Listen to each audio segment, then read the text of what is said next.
Uh, Good afternoon, students.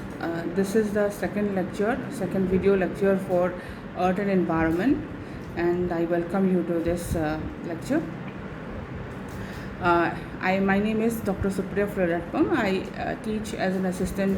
I am an assistant professor in BBD and ITM, and in the first lecture you couldn't see my face, but then here in this one you can see.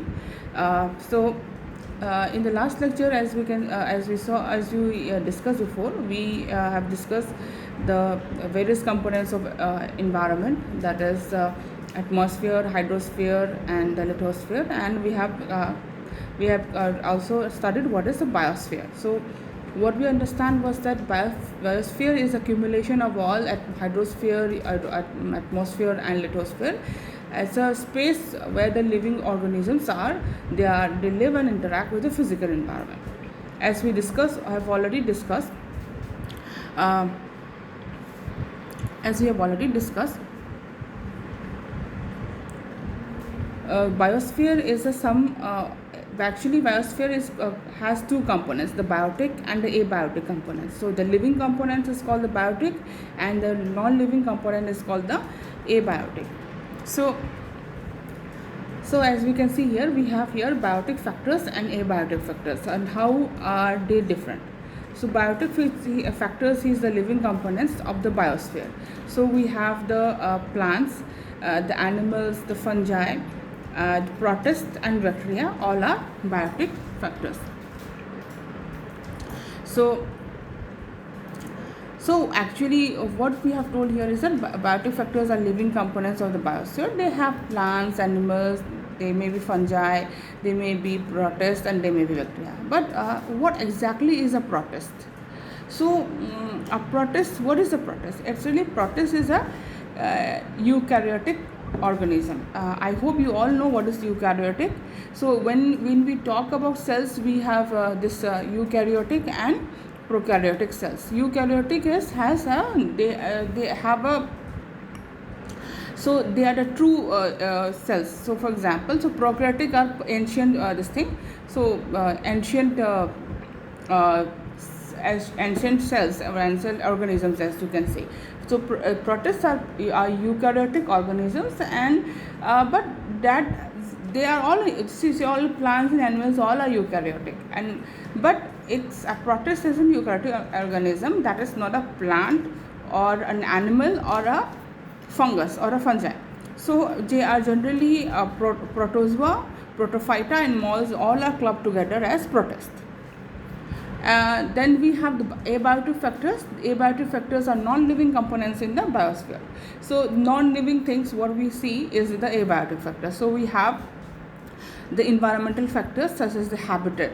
So habitat, if say for example it's a pond, it's a lake, it's an ocean or a desert, so that's the abiotic factor. The habitat, the weather. So if it is how's the temperature, if it is cold weather or cold type weather or hot type weather, so what is the temperature, the cloud cover, the rain, the snow, hurricanes, all are abiotic factors. So abiotic factors are those factors which are going to affect the biotic factors, which are going to affect the living part of the biosphere. So now so let us continue with what is biosphere.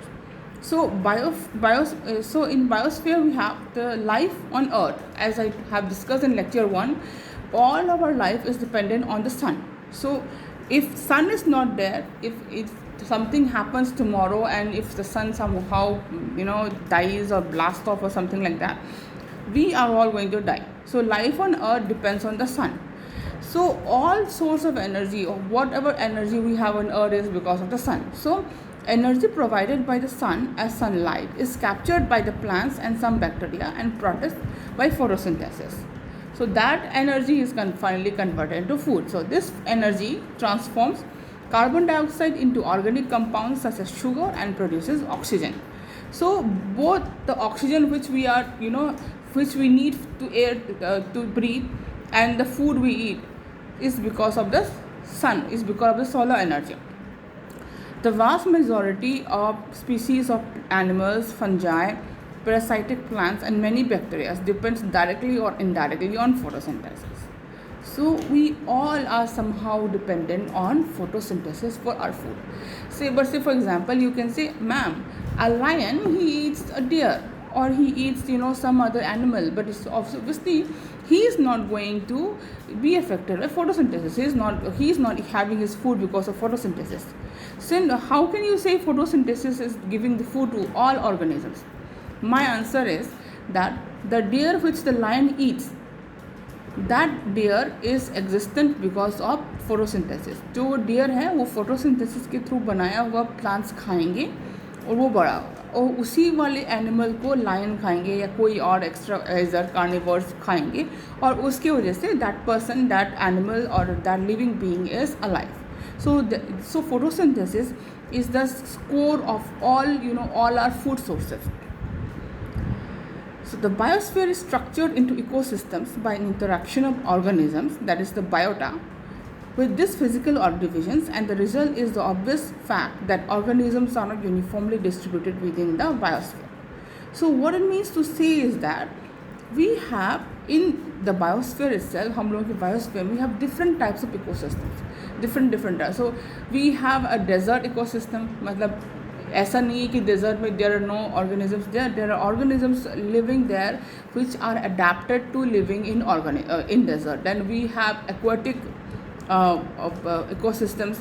So those animals which are living in water, they will be their life is dependent on that water. So even if you say कि अगर आपने river वाले कोई fish को आपने सोचा कि हाँ पानी में ही रहता है, तो if you put river fish in salt fish in ocean water or sea water, they will die because it's their environment, their adaptability is only specific to that ecology, that ecosystem where they are living. So aquatic, maybe you have the river ecosystem, and then you have the sea ecosystem. So they have different types, they have different distinct, which will give they are adapted to their particular ecosystem.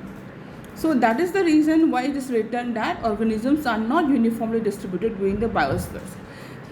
Say so as you can see, they are not uniform. So for example, places like in Brazil, like Amazon, जो Amazon का river, Amazon forest बोलते हैं उसको, वहाँ पे that is such a is area which has so much of plants and so much of energy there कि per square kilometer there are different types of vegetation, different types of animals living there. Compare that to a desert ecosystem where you will find very less organisms living in 1 square kilometer. So different तरह से उस हिसाब से those organisms present in a biosphere, they are not uniformly distributed. कहीं पे बहुत ज़्यादा होता है और कहीं पे बहुत कम होता है. So that is dependent on the extremities. जहाँ पे ज़्यादा extreme temperatures होंगे, यहाँ बहुत ठंडा होगा या जहाँ पे बहुत गर्म होगा, वहाँ पे आपकी obviously organisms या रहने की capacity कम होगी. So obviously that will be completely that will be those area will have less concentrations of living organisms or biota staying there.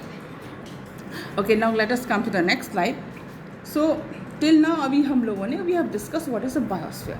Now while I was talking in the previous slide, I told many times that we have a ecosystem. So what is an ecosystem? I mentioned many times here.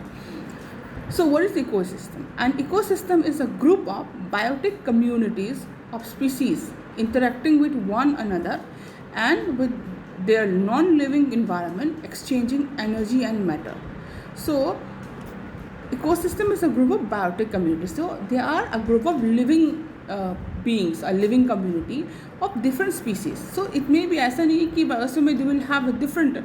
So even if you talk about aquatic ecosystem, you will have different types of fishes, different types of the snails and all, and different types of plants which will be living in that ecosystem, which will be exchanging energy and matter. So energy and matter in the sense that they will be getting food from food from from each other, energy and matter. So energy and matter in sense food, एक तरह से food. So they will be getting food from that ecosystem, and energy, and not only from each other but with the physical environment also. So for example, you can see in this video, you can see in this slide here, see this, what we see here is a aquatic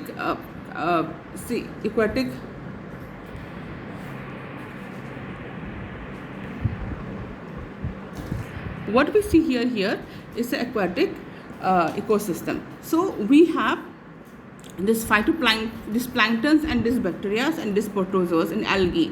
It is all, somewhat this planktons will be getting energy from the sunlight, and then they will be eaten by small fishes, and somehow so this fishes will be eaten by a bigger fishes. Then that is the ecosystem going on. So we have this ecosystem. So an ecosystem is so it's not only one species, it's a group of different species living in that particularly area, which is deriving food from that which is deriving from that ecosystem and affecting that ecosystem. Thus ecosystem is a unit or a system which is composed of a number of subunits that are all directly or indirectly linked to each other. So all these units are linked to each other. So an ecosystem so the ecosystems are of two types. One is an open ecosystem, another is a closed ecosystem. So an open ecosystem is actually one which is freely exchanging energy and matter from outside. So here in open ecosystem you have, and you get an energy from outside, and you get an matter energy from inside, or from outside also. And or closed ecosystem. In a closed ecosystem, it's an isolated from outside. So you don't have your ecosystem is closed. You are not getting any energy or matter from that ecosystem.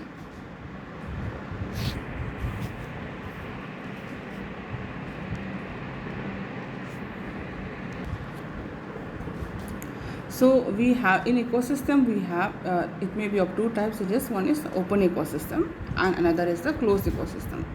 In open ecosystem we have it's actually in this the ecosystem is actually freely exchanging energy and matter from outside. So whereas open ecosystem is actually very common. It's where everywhere you see. Say for example, you have you take yourself for example, like you are also living in an ecosystem. You are eating the food, and then so how do you get your food? You get it from either a plant source or animal source. That plant or animal is getting that energy from the sunlight. So somehow you are exchanging energy and matter from outside. Second is a closed ecosystem. A closed ecosystem is actually isolated from outside. In the closed ecosystem, you are exchanging energy, so most probably it's like sunlight, but you're not exchanging matter from outside. So it's a closed one. Say an example of a closed ecosystem is so imagine you have a bottle.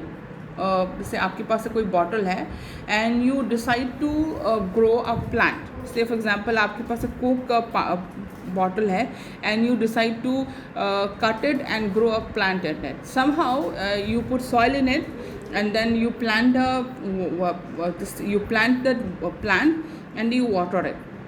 Okay, and let's imagine कि somehow you manage to take some worms or some bacteria with that soil also. So has after some time imagine करिए कि you are actually giving water to that plant somehow you that plant managed to die. So if once you manage to die, what happened? You just keep that bottle outside somewhere and you're not looking at it, but that plant has died. But remember that the worm or that bacteria living in that small amount of soil which you have put in the bottle is still alive. you're not putting anything into that extra. You're not putting any water, or you're not putting any type of fertilizer. But those bacteria or those worms, they may live there for certain amount of time. They may die after some time, obviously, but then they will live a certain amount of time. For that time phase where they are living, that will be a closed system. Why? Because they are only exchanging, they are only getting energy in source of sunlight. So but they're not getting any matter. So they're not getting any water, or they're not getting any fertilizer or any sort of this thing, but they are only getting some sort of energy. So that in that case, that is a closed ecosystem. So as you can say, partially closed or somewhat, but then it's a closed. It's an example, the closest example of a closed system. Okay, now, so ecosystem has certain, all ecosystem has certain structural and functional features. So what are the structural features of an ecosystem? Let's see. So all ecosystems are characterized by certain basic structural and functional features which are common. So ecosystem has, as you can please remember this before I will come to this afterwards. So in ecosystem has both structural and functional features. So the structural features of an ecosystem are the, as you can see here, the biotic structure and the abiotic structure. So as you can see from the diagram here, from the diagram here written here, that biotics is the living things, like all protists, then plants, animals, bacteria, fungus, all those which are living will be the biotic structure. And the abiotic structure will be the non-living things. So you have water, you have soil, you have air, you have minerals, and you have lights, and many things, etc. So we have the biotic structure and the abiotic structure, which is the structural feature of the ecosystem. So now we discuss this biotic structure. Biotic structure kya abhi? So biotic structure, as I told before, will have all the plants, animals, bacteria, everything, fungus, everything come. Now that is also having, as you know, they are also classified. So the plants, animals, and the microorganisms present in an ecosystem form the biotic component of the ecosystem. Those are again divided. Okay, so depending on their nutritional behavior, they are further classified as producers, consumers, or decomposers. I think everyone knows it already. So as I already told you, and we can see from this slide, we have first the ecosystem, which is divided into abiotic factors and biotic factors. For every ecosystem has a biotic factor and an abiotic factor. In abiotic factors, we'll come to this later onwards. We'll have the physical factors and the chemical factors. Again, this biotic factors, that is the living part of the living part of the ecosystem will be divided into producers, consumers, and decomposers. Okay, now we'll discuss what is producers, what is consumers, and what are decomposers. So the biotic structure, the producers.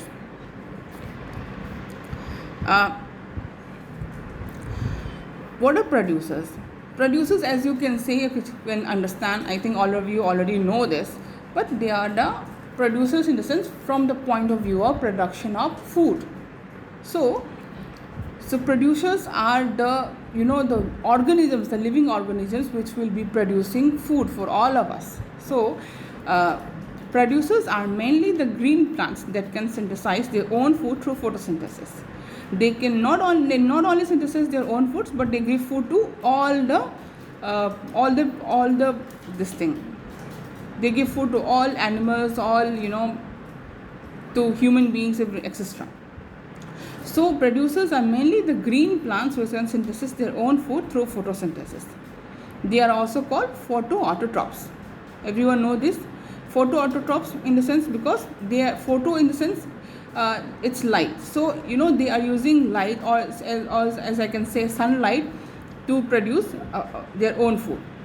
There are another groups of producers called chemoautotrophs. They actually also produces food, but they synthesize organic matter through the oxidation of certain chemicals in the absence of sunlight. So we, in places like deep in the sea where sunlight penetration is almost nil, we have these chemoautotrophs. They require food somehow. So for example, in the Pacific Ocean, you must have heard there's a place called Marina Trench. It's around 11 kilometers down. There the even thinking that sunlight will be there is almost impossible. Excuse me. So in places like this, we have this producers. We have this group of living beings called chemoautotrophs. They are also synthesizing organic matter or food, as you can see, through the oxidation of certain chemicals in the absence of sunlight. They are using chemical energy. So photoautotrophs, why? Because photo, in the sense, it's light. Photo means light. So these people are using plants are using light, for the sunlight, to produce food.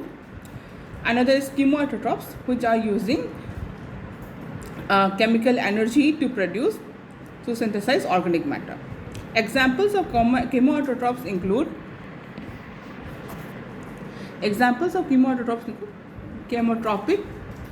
chemoautotropic sulfur bacteria. This bacteria uses heat generated by the decay of radioactive elements present in the Earth's core and released in ocean depth to convert dissolved H2S and carbon dioxide into organic compounds. So this chemoautotropic sulfur bacteria, they actually use chemical energy to convert H2S and carbon dioxide into organic compound. So let me sum up again. We have the ecosystem. Okay, so in ecosystem we have two structures. It has a structural feature and a functional feature. The structural feature has the biotic structure and the abiotic structure. The biotic structure has three. The biotic structure has three. It can be divided into producers, consumers, and decomposers. Now we have discussed what is the consumers. Now let's come to the biotic structure, the consumers. So they are the organisms which get their organic food by feeding upon other organisms. So they get their food by feeding on other organisms. They may feed on the autotrophs or the producers, or they may feed on other consumers. सिर्फ ये नहीं कि सिर्फ producers को खाना है, वो producers को भी खा सकते हैं, या हो सकता है दूसरे और कंज्यूमर्स को भी खाएं. So they are further classified into herbivores. ये आप लोग सब कर चुके होंगे. People must have done it. So herbivores they feed directly on producers and are called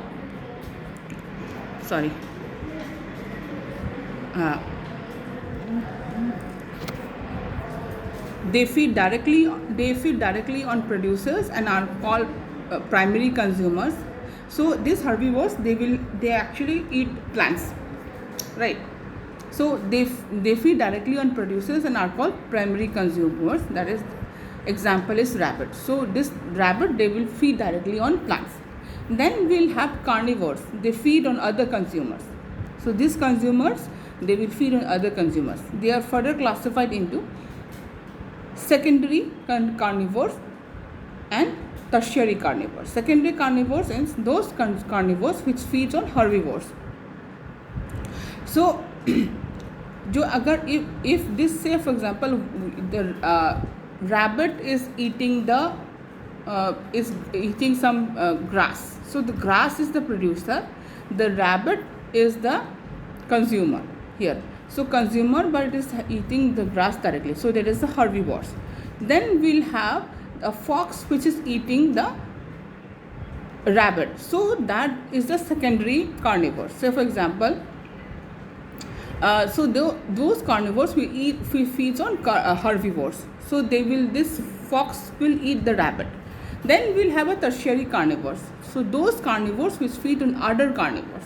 So if that fox is eaten by some other animal, that other animal will become the tertiary carnivores. The third one is the omnivores. they feed on both plants and animals. Like we are omnivores. We human beings are omnivores. We eat both vegetables, both plants, and we eat both animals. Last one is detritivores or detritus feeders or saprophytes. These are very important in any food chain.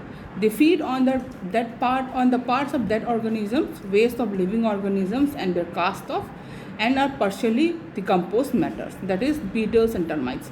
मतलब they actually live on this termites and all. They will live on. They are not going to eat anything living. They will eat dead organisms. अगर किसी की waste हो living organisms उसको फिर ऐसे partially decompose. So these detritivores are actually very important when you consider a food chain. They help in decomposition. They help in the decomposition process. Without them, it will be very difficult. So these are very, very important. So they are called detritivores or detritus feeder or saprophytes. So examples are beetles and termites. Then so that do actually see, you have to remember what is detritivores, and the last part of the biotic structures is the decomposers. So what are decomposers? Decomposers are like which will help in decomposition. So see, first we've taken we have taken from the earth. So soil में जो पैदा हुए plants, they will take minerals and all from the soil, and somehow we have to return that back to nature. So decomposers, they derive their nutrition by breaking down the complex organic molecules to simpler organic compounds and ultimately into inorganic nutrients. So most decomposition is carried out by fungi, bacteria, and by invertebrates and organisms of a variety of size necessary for optimum decomposition rate. So decomposers, they actually break down the nutrition. They derive their nutrition by breaking down complex organic molecules into simpler organic compounds and ultimately into inorganic nutrients. So they are returning back what we have taken to the nature, to the soil. But then आप लोगों को, you people have to remember, so this decomposition is carried out by fungi, bacteria, and many organisms, invertebrates and etc. So right now I've talked about decomposers and detritivores. So both of them have something to do with decomposition. दोनों इस तरह से decomposition पे help करते हैं. तो क्या है दोनों में difference क्या है? So detritivores, अगर हम लोग अभी हमने बात किया था, detritivores are actually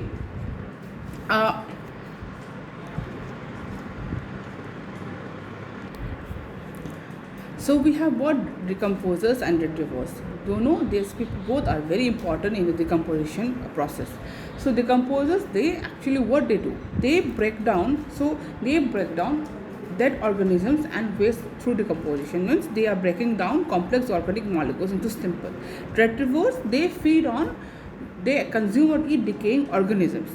So एक और चीज़ difference ये है कि this detritivores are actually worms, they are millipedes, they are dung flies, slugs, wood lice, then you have termites, and then you have beetles.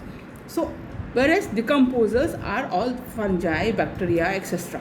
all this invertebrates organism, etc. Okay, so आप लोगों को, you people have to take care when to use detritivores and when to use decomposers. Decomposers means generally आप ये मान के चलिए कि decomposers will generally mean bacteria, fungi and all, or small organisms, fungus, molds, etc. And detritivores mostly are small insects. Okay, till now we have seen what is the biotic structure of the ecosystem. Now let's come to the abiotic structure.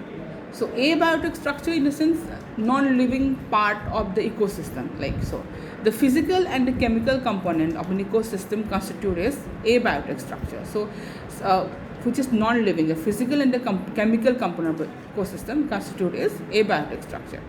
It includes climatic factors, edaphic or soil factors, geographical factors, energy, nutrients, and toxic substances.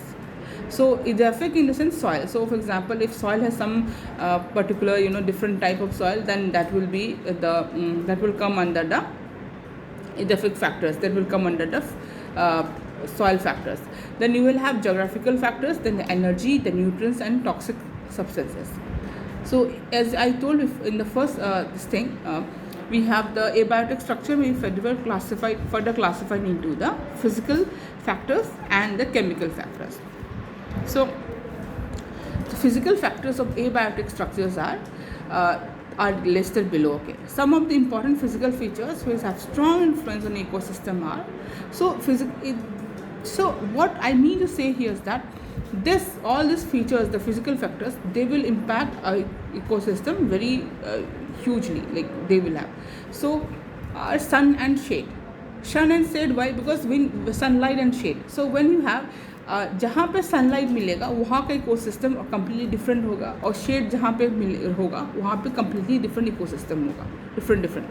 The intensity of solar flux, से for example equator area में you get, in equator और tropics में you get lots of energy. जहाँ बहुत सारा सन मिलता है, sun solar flux ज़्यादा है, वहाँ की ecosystem will be completely different to poles जहाँ पे अंटार्कटिका हैं या यूरोपियन कंट्रीज़ जहाँ पे कम सनलाइट मिलता है. तो उनकी हम लोग उस हिसाब से their abiotics the ecosystem changes. Duration of sun hours, जहाँ आप जगह बात कर रहे हैं वहाँ पे ज़्यादा कितने आवर्स का आपको सनलाइट मिलता है, ज़्यादा मिलता है कि कम मिलता है. What is the average temperature? Average temperature obviously ठंडा जगह में एवरेज टेम्परेचर ज़्यादा जाएगा. तो जैसे for example in tropical countries we will have high average temperature. So आपके पास बहुत सारे प्लांट्स होंगे. बट अगर आपको बहुत ठंडा जगह होगा तो आपकी एवरेज टेम्परेचर कम हो जाएगा and you will have ecosystem उनकी कम्प्लीटली चेंज हो जाएगी. The maximum and the minimum temperature. Rainfall, मतलब rainfall in the sense obviously आपके पास उस इकोसिस्टम को मेंटेन करने के लिए कितना पानी होगा. अगर बहुत ज़्यादा रेन होगा तो उसकी इकोसिस्टम अलग होगा, और कम रेन होगा उसकी इकोसिस्टम अलग होगा. विंड, लैटिट्यूड और ऑल्टीट्यूड. से फॉर एग्जांपल ऑल्टीट्यूड इसलिए कि अगर आप माउंटेन्स में जाएंगे वहाँ पे आपकी इकोसिस्टम अलग हो जाएगी, और अगर आप प्लेन्स में जाएंगे तो आपकी इकोसिस्टम अलग हो जाएगी. Soil type very important. कैसा सॉइल है आपका? अगर आपके पास जैसे फॉर एग्जांपल रिवर के पास कोई सॉइल हो, जैसे एलुवियल सॉइल हो, तो उसकी इकोसिस्टम अलग होगी, और जहाँ पे डेजर्ट है डेजर्ट की सॉइल की इकोसिस्टम अलग होगी. Similarly water availability and water currents. So water currents will be dependent on कि आपके पास if you are staying near a sea, और से वहाँ की वाटर करेंट्स क्या हिसाब है, उस हिसाब say that will will also have a huge impact on the ecosystem. Now let us come to the chemical factors. In chemical factors, actually these are actually very important also. Chemical factors then that influence the functioning of ecosystem are availability of major essential nutrients like carbon, nitrogen, phosphorus, potassium, hydrogen, oxygen, sulfur. So chemical is those all very important elements. ये present है कि नहीं है, ये nutrients जो है आपके पास present है कि नहीं है. अगर ये नहीं होगा तो वो आपकी इकोसिस्टम में इम्पैक्ट करेगी. तो लेवल ऑफ टॉक्सिक सब्सटेंसेस से अगर आप कोई इकोसिस्टम है आपका बहुत अच्छा फ्लोरिश कर रहा है, बट समहाउ उसमें एक टॉक्सिक सब्सटेंस आ गया, जैसे फॉर एग्जाम्पल पॉइजनस सब्सटेंस आ गया, तो वो उस इकोसिस्टम को बहुत इम्पैक्ट करेगा. वहाँ पे जितने रहने वाले जितने भी लिविंग बीइंग्स है, प्लांट्स है, वो sort of it will start dying off. Salts causing salinity, अगर सैलिनिटी अगर ज़्यादा हो गई केमिकल इसमें तो वो भी बहुत फ़र्क पड़ता है. And then not only this will have various organic substances that are present in soil and water. So अभी वो पता नहीं चलेगा, बट अगर even if it is present in very less quantity it is going to affect a lot. So all these biotic components of the ecosystem are influenced by abiotic components and vice versa. So biotic components will be influenced by abiotic components, and abiotic components will in turn be affected by biotic components, and they are linked together through energy flow and matter cycling. So all these are linked together. That is how it's taking place. So अभी आज हमने देखा कि we have today we have talked about biosphere, we have talked about ecosystem, we have talked about the structural features of ecosystem, we have talked about the biotic structure, we have talked about the abiotic structure. Thank you class. Next time next May we will continue our class, and let's see, next time we'll start with functional features of the ecosystem. For the time being, please take care of yourself, and please try to use your time judiciously. Thanks a lot.